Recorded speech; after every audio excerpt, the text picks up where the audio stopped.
Un fraternal saludo a todos los miembros del grupo de oración Encuentro con Jesús.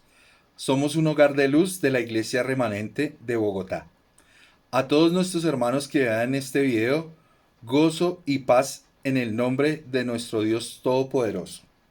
Somos un lugar que abrió sus puertas a amigos, vecinos y familiares para aprender de la palabra de Dios, estar en su presencia y hacernos cada vez mejores hijos de Dios.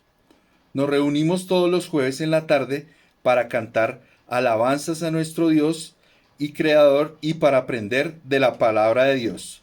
Sean todos bienvenidos. En el día de hoy vamos a leer la palabra de bienvenida que se encuentra en el libro de Mateo, capítulo 11, versículo 28 al 30, y la leemos en el nombre del Padre, del Hijo y con la unción de su Santo Espíritu. Venid a mí todos los que estáis trabajados y cargados, y yo os haré descansar. Llevad mi yugo sobre vosotros y aprended de mí, que soy manso y humilde de corazón, y hallaréis descanso para vuestras almas. Porque mi yugo es fácil y ligera es mi carga. Amén. El Señor resume la invitación al discipulado que caracteriza su ministerio terrenal, pero a fin de entender la invitación de este pasaje, tenemos que entender el contexto en este pasaje. El Señor se estaba dirigiendo al pueblo de Israel, quien estaba atribulado y agobiado con el externalismo y los legales argumentos de haz esto y no hagas esto de los fariseos, y con las consecuencias de eso, la culpa, la frustración y el descontento que siempre acompaña al legalismo. Muchas veces nos cargamos con argumentos, situaciones o críticas de la gente, haciendo que nuestro diario vivir sea más difícil. El Señor Jesús nos enseña en su palabra que vayamos a su presencia cuando nuestras cargas sean difíciles.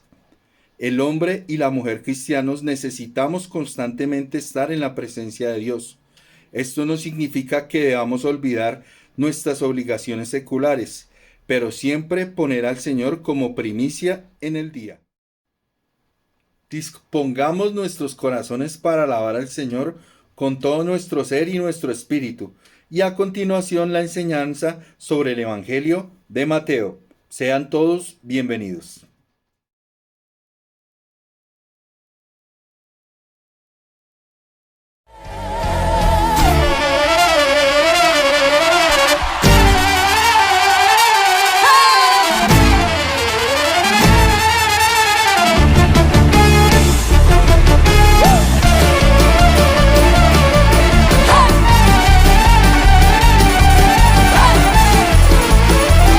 Todos cantamos, alístate.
locamente para Cristo grita, canta aleluya nuestro Dios. Salta, dando vueltas en el aire, danza, locamente para Cristo grita, canta aleluya nuestro Dios.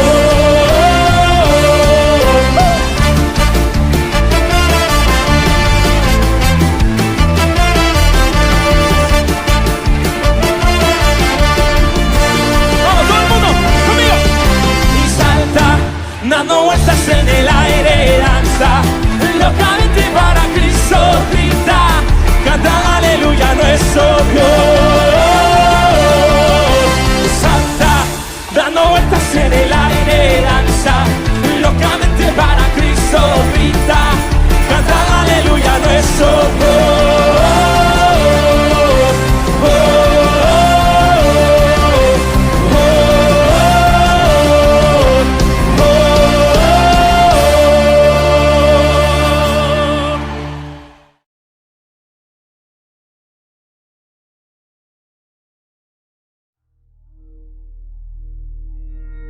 Sé que estás cansado de luchar y has dicho, no puedo más, Señor. Piensas que al decirlo es porque todo se derrumbó para ti. Pero quiero que sepas que el decir no puedo más, Señor, solo activa algo a tu favor. Que Dios pelee por ti. Tú pelea mis batallas, descanso en tu presencia, mi Señor. Yo me rindo por completo, traté de resolverlo, pero no pude, Dios. Tú me haces más fuerte cuando débil soy, pues tu palabra me dio vida en mi aflicción. Tú me haces más fuerte cuando débil soy, pues tu palabra me dio vida en mi aflicción. Hoy a ti cantaré,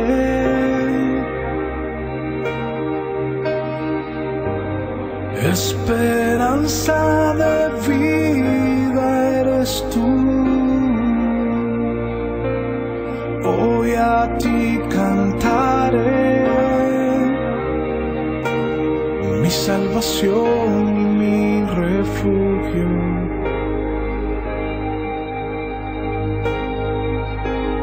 Tú pelea mis batallas, descanso en tu presencia,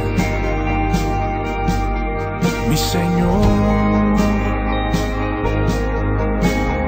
Yo me rindo por completo, traté de resolverlo, pero no pude, Dios. Tú me haces más fuerte cuando débil soy, pues tu palabra me dio vida en mi aflicción. Y tú me haces más fuerte cuando débil soy, pues tu palabra me dio vida en mi aflicción. Hoy a ti cantaré,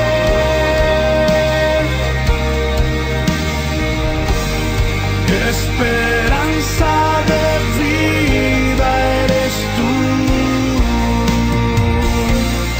Hoy a ti cantaré, mi salvación y mi refugio.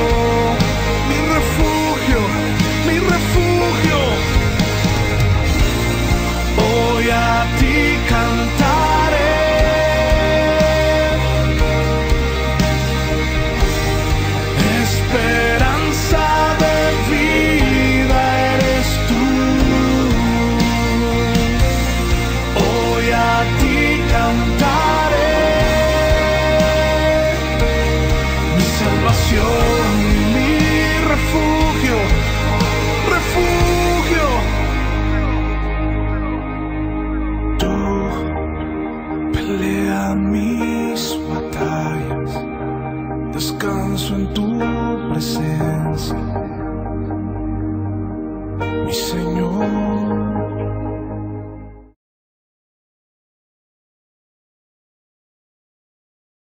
Vamos a ver el Evangelio de Mateo, que nos habla de la genealogía de Jesús. En total, las generaciones desde Abraham hasta Jesús fueron 52. Desde Abraham hasta David, 14. Desde David hasta la deportación de Babilonia, 14. Desde la deportación hasta Cristo, 14. En el capítulo 1 nos habla el propósito de escribir la genealogía y el Evangelio, que era probar que Jesús es el Mesías. Mateo primero demostró que Jesús era descendiente de Abraham, el padre de todos los judíos y descendiente directo de David, cumpliendo así las profecías del Antiguo Testamento acerca del linaje del Mesías. El nacimiento de Jesús sucedió, como ya conocemos, para que se cumpliese todo lo que había dicho el profeta Isaías 7:14. Por tanto, el Señor mismo os dará señal aquí, que la Virgen concebirá y dará a luz un hijo y llamará su nombre Emmanuel, que quiere decir Dios con nosotros. En el capítulo 2 vamos a ver los visitantes del Oriente. La visita de los magos sucede porque estaba profetizado por el profeta Isaías donde debía nacer el Salvador del mundo. El rey Herodes tenía miedo de perder el poder porque también conocía del nacimiento del rey de los judíos. Por eso mandó a llamar a los magos para saber el paradero del Mesías. Sin embargo, el ángel del Señor le reveló las malas intenciones de Herodes y regresaron por otro camino para no volver a Belén de Judea. El ángel de Jehová también se reveló a José para que fueran a Egipto y volvieran cuando acabara el reinado de Herodes. También se hace notar la importancia de la familia a través del hogar de Nazaret y la obediencia de Jesús, José y María en este proceso, todo para que se cumpliera el propósito de Dios. En el capítulo 3 nos habla el libro de Mateo. Quizás no hay mejor ejemplo de humildad como en el que se ve en Jesús y Juan en Mateo 3:13 al 15. Jesús vino de Galilea para ser bautizado por Juan en el río Jordán. Juan reconoció acertadamente que el Hijo de Dios sin pecado no necesitaba el bautismo de arrepentimiento y que él ciertamente no era digno de bautizar a su propio Salvador. Sin embargo, Jesús dio respuesta a la inquietud de Juan solicitando el bautismo para cumplir toda justicia, dando a entender que él se está identificando con los pecadores por quienes finalmente él iba a ser sacrificado. En el capítulo 4 hablamos de las tentaciones del Señor Jesús en el desierto. En cuanto a lo que las tentaciones supieron para el Señor Jesucristo en el orden personal, hemos visto que el diablo le tentó para que se comportara de forma autosuficiente y que no dependiera de Dios. Jesús fue llevado por el Espíritu al desierto para ser tentado por el diablo. Número 1, la tentación física. Haz lo que se siente bien. Jesús estaba ayunando, por lo que el diablo lo tentó con pan. Número 2, la tentación emocional. Cuestionar el amor de Dios. Segundo, Satanás invitó a Jesús a saltar de un lugar muy alto para demostrar que él era el Hijo de Dios. Tercera, la tentación del control, apoderarse del trono. Después, Satanás tentó a Jesús con el control sobre todos los reinos del mundo. El Señor Jesucristo se comportó como un hombre perfecto, no cediendo a ninguna de ellas y con el conocimiento de la palabra. Así debemos hacer nosotros también. Continuamos esta enseñanza del Evangelio de San Mateo con el capítulo 5, que nos habla del Sermón del Monte. Este sermón en el Evangelio de San Mateo está explicado en el capítulo 5, 6 y 7. Allí Jesús describe su actitud hacia la ley. También nos enseña que la posición social, como la autoridad y el dinero, no son importantes en el reino, lo que importa es la obediencia fiel del corazón. El Sermón del Monte desafía a los soberbios y legalistas líderes religiosos de esos días, aún así a los de este tiempo, y los llama a regresar a los mensajes de los profetas del Antiguo Testamento, que como Jesús enseñaban que la obediencia de corazón es más importante que el cumplimiento legalista. La primera enseñanza de Mateo capítulo 5 son las bienaventuranzas, y cada bienaventuranza nos habla de cómo ser bendecidos por Dios. Ser bendecido es más que ser feliz. Las bienaventuranzas no prometen risas, placeres o prosperidad terrenal.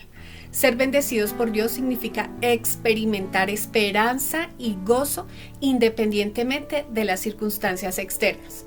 Pero encontrar esperanza y gozo, la forma más profunda de felicidad, es seguir a Jesús sin importar el costo. En el reino de los cielos, la riqueza, el poder y la autoridad no son importantes. Posteriormente nos enseña acerca de la sal y la luz, y dice la palabra que nosotros somos la luz del mundo. Y si el condimento no tiene sabor, no sirve para nada. Si los cristianos no nos esforzamos para afectar el mundo que nos rodea, seremos de poco valor para la obra de Dios. Debemos nosotros marcar la diferencia y afectar positivamente a las personas. Así como el condimento da mejor sabor a la comida. Y de igual manera, somos la luz del mundo. Si vivimos para Cristo, brillaremos como luces y mostraremos a otros cómo es Él. Debemos ser faros de la verdad y no escondernos del resto del mundo. La tercera enseñanza es acerca de la ley. Y dice la palabra que Jesús no vino para abolir la ley. Entonces, ¿continúan vigentes todas las leyes del Antiguo Testamento? Recordemos que en el Antiguo Testamento había 3 categorías de leyes: las ceremoniales, las civiles y las morales. Las ceremoniales estaban relacionadas específicamente con la adoración del pueblo de Israel a Dios, y su propósito principal era señalar hacia Jesucristo. Por lo tanto, esas leyes dejaron de ser necesarias después de la muerte y resurrección de Jesús. Aunque es cierto que no estamos sujetos a las leyes ceremoniales, los principios sobre los que se basan estas leyes, que son adorar y amar a Dios Santo, aún son relevantes. Y los fariseos en ese tiempo con frecuencia acusaban a Jesús de violar las leyes ceremoniales. Pero las leyes civiles y las leyes morales, como los 10 mandamientos, son mandatos directos de Dios y exigen una obediencia estricta. Las leyes morales revelan la naturaleza y la voluntad de Dios y aún son aplicables hoy en día, por supuesto. Jesús obedeció las leyes morales en su totalidad, al igual que las leyes civiles. Jesús demostró que estos principios en su vida debían prevalecer, así como deben prevalecer hoy día en nuestra vida. Luego continuamos con la enseñanza sobre el enojo. Y en esta porción de la palabra, Jesús nos enseña que no debemos enojarnos tanto como para matar a alguien, porque entonces ya habremos cometido asesinato en nuestro corazón. Como los fariseos en ese tiempo y aún la gente hoy en día nunca habían matado a nadie literalmente, leían esta ley y pensaban que la obedecían. Sin embargo, estaban tan enojados, y las personas hoy en día pueden llegar a estar tan enojados con otras personas que sienten ganas de olvidar a esa persona queriéndolas muertas, así como los fariseos planeaban matar a Jesús, aunque ellos mismos no lo hicieran. Jesús nos enseña que debemos controlar nuestras acciones, eso es bueno, pero también Cristo quiere que controlemos nuestros pensamientos. Jesús dijo que rendiremos cuentas incluso por nuestras actitudes. La quinta enseñanza del Evangelio de San Mateo en el capítulo 5 es acerca del adulterio. La ley del Antiguo Testamento decía que es malo que una persona tenga relaciones sexuales con alguien que no sea su cónyuge. Eso lo dice en Éxodo 20:14. Pero Jesús dijo que el deseo de tener relaciones sexuales con otra persona que no sea su cónyuge es adulterio mental y por lo tanto es pecado. Jesús enfatizó que si el acto está mal, también lo es la intención. Ser fiel al cónyuge con el cuerpo, pero no con la mente, es traicionar la confianza vital para un matrimonio sólido. Jesús no condena el interés natural por el sexo opuesto ni el deseo sexual sano. Él condena llenar la mente deliberada y repetidamente con fantasías que serían malas si se llevaran a cabo. Así que cuando deseamos cosas en nuestra mente, ya estamos cometiendo pecado. La siguiente enseñanza es acerca del divorcio. El divorcio es tan doloroso y destructivo hoy en día como fue en tiempos de Jesús. Dios quiere que el matrimonio sea un compromiso de por vida. Al contraer matrimonio, las personas nunca deberían considerar el divorcio como una opción para resolver sus problemas, ni como una forma de escapar de una relación que aparentemente está muerta. En estos versículos, Jesús también está confrontando a quienes abusan del compromiso matrimonial y abusan del divorcio para satisfacer su deseo sensual de casarse con otra persona y no valorar a la que tienen actualmente. Así que debemos ser muy consistentes en nuestros matrimonios. En el capítulo 6, Mateo nos habla de nuestra identidad para con Dios, con su corazón. Vamos a ver 4 puntos fundamentales de este capítulo. El primero nos dice que debemos agradar a Dios y no a los hombres, evitando toda religiosidad, hacer las cosas a la manera de Dios y no a la manera nuestra, que es la manera de hombre. Por ejemplo, en el actuar, en el diezmar, en el orar. Oramos agradando a Dios. Segundo, cuando oremos debemos hacerlo de forma sincera y honesta, dedicando tiempo y haciéndolo para adorar, para interceder, para pedir y combatir, y también para alabar, evitando hacer vanas repeticiones. Allí se nos enseña la oración modelo, que es el Padre Nuestro, que ya lo conocemos la mayoría. Tercero, nos hace una advertencia contra la avaricia y comprender lo incierto de los tesoros terrenales, pues donde ponemos nuestro corazón, allí está nuestro tesoro. No debemos dejarnos atar de ellos, servir a Dios y no a las riquezas. Cuarto, someternos a la voluntad de Dios y buscar su reino, no afanarnos por las cosas de la carne ni del mundo, estar libre de preocupaciones y ansiedades diarias, confiar y buscar primero a Dios. Lo demás será añadido. En el capítulo 7, nuestro Señor Jesucristo nos dice que no debemos juzgar a nuestros hermanos, sino corregirnos primero a nosotros mismos, pues nosotros no somos jueces. También nos dice, pedid y se os dará. Nos dice que cuando pidamos debemos hacerlo de forma continua y permanente, y sobre todo con confianza y fe, creyendo que Dios obrará. Nos habla también de la regla de oro. Dice que lo que queremos que hagan con nosotros, debemos hacerlo con los demás. Y nos indica que esa es una ley. Él nos enseñó la ley del amor. Cuarto, dice que debemos guardarnos de los falsos profetas. Debemos reconocerlos por sus frutos, su estilo, su carácter, sus enseñanzas. Debemos pedir al Espíritu Santo discernimiento. Quinto, debemos estar atentos y alerta contra el autoengaño. No creer que por haber hecho una declaración ya somos salvos, sino obedecemos y hacemos la voluntad de nuestro Padre. Nuestro comportamiento debe revelar nuestra relación con Dios.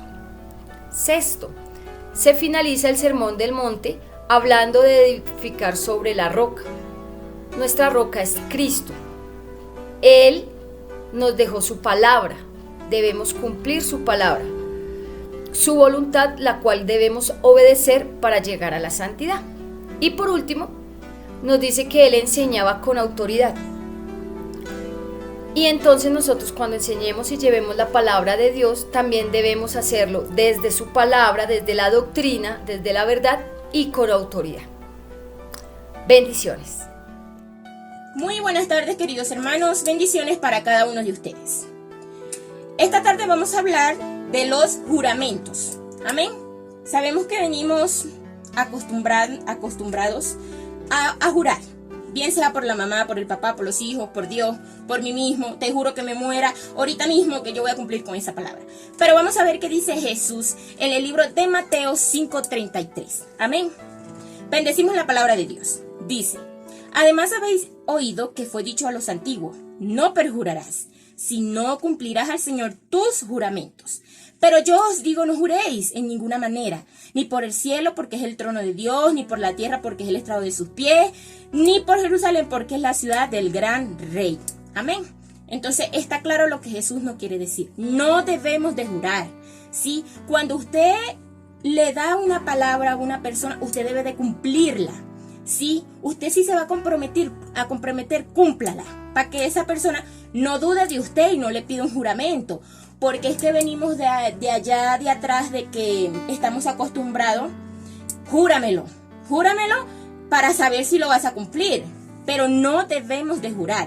Dice el 37, pero sea vuestro hablar sí, sí, no, no. Amén. Nosotros no somos más que Dios para estar jurando. Dios está por encima de todo. Amén. Así que tu hablar tiene que ser sí o no. No podemos jurar. Debemos de darle la confianza a esa persona de que vamos a cumplir con nuestra palabra. Amén. Vamos a ver, vamos a hablar sobre el amor hacia los enemigos. Entonces ahí más abajito, Mateo 5:38.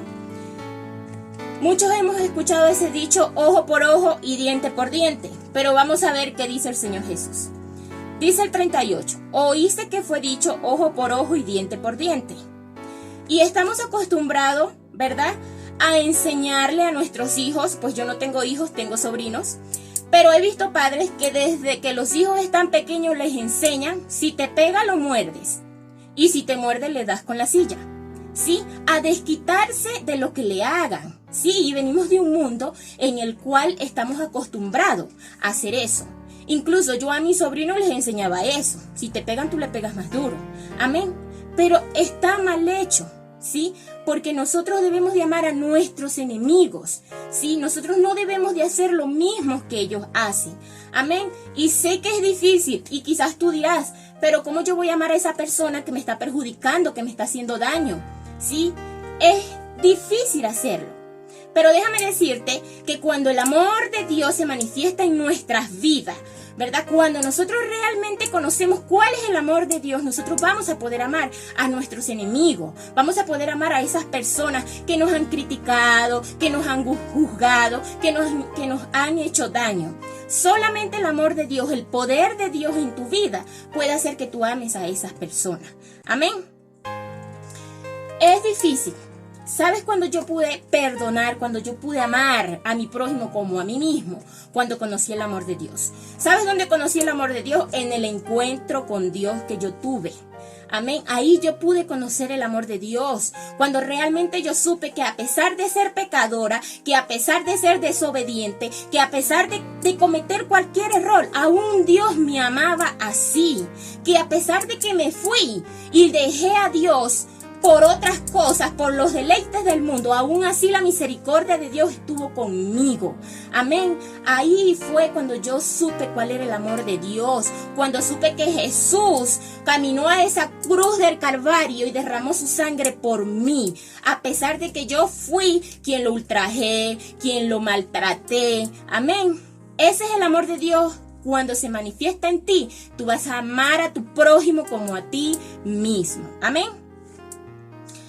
Es difícil, pero orando y buscando la presencia de Dios, leyendo su palabra, vamos a poder amar a nuestro prójimo y vamos a poder amar a nuestros enemigos.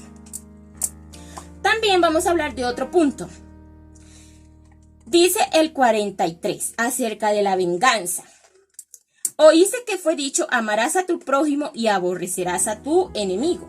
Pero yo os digo, amad a vuestros enemigos, bendecid a los que os maldicen, haced bien a los que os aborrecen y orad por los que os ultrajan y os persiguen. Pero ¿qué me está diciendo Yani? ¿Cómo yo voy a bendecir a esa persona que me maldice? Yo no te lo estoy diciendo, te lo está diciendo la palabra de Dios. En Mateo 5:43, Jesús nos enseña que debemos de bendecir a las personas que nos maldicen, que nos aborrecen. Amén. Porque ese es el amor que nosotros debemos de sentir por nuestro prójimo. Amén. ¿O es que acaso cuando Jesús estuvo en esa cruz y que aquel hombre le dañó la costilla, le hundió esa lanza en la costilla, acaso Jesús se bajó de la cruz y le hizo lo mismo? No. ¿O es que acaso cuando Jesús le estaban dando los latigazos, él se soltó y los amarró a ellos y les dio los latigazos? No, Jesús es el mejor ejemplo que nosotros debemos de seguir, ¿sí? Jesús, aunque lo ultrajaron, aunque lo golpearon, él aún estuvo ahí firme, cumpliendo el propósito que él venía a hacer aquí en el mundo. Amén. Entonces, ¿cómo podemos hacer eso? Orando. Cuando nosotros oramos por esas personas, el amor del Padre se manifiesta en nosotros. Y eso va a hacer que nosotros podamos amar y bendecir a aquellas personas. Amén. Lo que pasa es que ahorita vemos muchas personas que estamos arrepentidas, pero no convertidas. Y déjame decirte que a Dios no le sirve nada más el arrepentimiento. A Dios le sirve el arrepentimiento y el convertimiento. Amén. Es difícil, yo no puedo perdonar. ¿Cómo lo hago? Ora. Anhela perdonar, anhela orar por esas personas que te maldicen. Cuando tú anhelas hacerlo, pasa algo inexplicable. El Espíritu Santo de Dios viene a tu vida y te ayuda a orar por esas personas y amarlos. Pero es necesario que haya un arrepentimiento y un convertimiento. Amén. La venida de Cristo está cerca. Jesús viene pronto, ¿sí? Y Jesús necesita encontrar a la luz del mundo preparada. ¿Quiénes somos la luz del mundo? Nosotros somos la luz del mundo. Es necesario que limpiemos nuestra casa. Es necesario que ordenes tu casa, que saques lo que te estorba. Amén. Porque cuando Jesús venga por la iglesia, Él necesita encontrar la casa limpia, la casa ordenada, sin mancha y sin arruga. La venida del Señor se acerca. Cristo viene pronto. Y quizás tú vas a decir: desde que tengo uso de razón, estoy escuchando eso. Sí, alguna vez yo también lo pensé. Yo dije: desde que tengo uso de razón, estoy escuchando que Cristo viene. Pero ¿sabes por qué Cristo no ha venido? Porque Cristo quiere que todos seamos salvos. Dios no quiere que nadie se pierda. Tú, amigo que me escuchas, ¿sabes por qué Cristo no ha venido? Porque Él está esperando que tú vengas a sus brazos y los confieses como tu único y suficiente Salvador. ¿Sabes tú, descarriado, por qué Cristo no ha venido? Porque Él está esperando que tú te regreses a casa, porque te fuiste como aquel hijo pródigo que se fue y dejó al padre por irse al mundo, a los deleites del mundo, pensando que allá le iba a ir mejor. Cristo no ha venido porque está esperando que tú vengas a sus brazos, porque tiene un banquete preparado para ti. ¿Sabes, hermano que me escuchas, por qué Cristo no ha venido? Porque Él está esperando que nos preparemos, que ordenemos nuestra casa, porque Él viene por una iglesia limpia, sin mancha y sin arruga. Amén. Entonces debemos de prepararnos porque Cristo viene pronto. Cristo viene pronto. Amigo que me estás escuchando, descarriado que me estás escuchando, prepárate porque la venida del Señor se acerca. Amén. Sabemos, hermanos, que es difícil todo. Es difícil morir al viejo hombre. Es difícil morir a mí misma. Pero debemos de hacerlo. Debemos de ser obedientes. Debemos de hacer la voluntad de Dios. Amén. Y para terminar, quiero decirles algo. Recuerden que cuando el Padre ama al Hijo, lo corrige.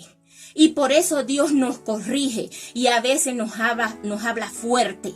¿Sí? Porque Él quiere que mejoremos. Y quiere lo mejor para ti y lo mejor para mí. Dios te bendiga y te guarde.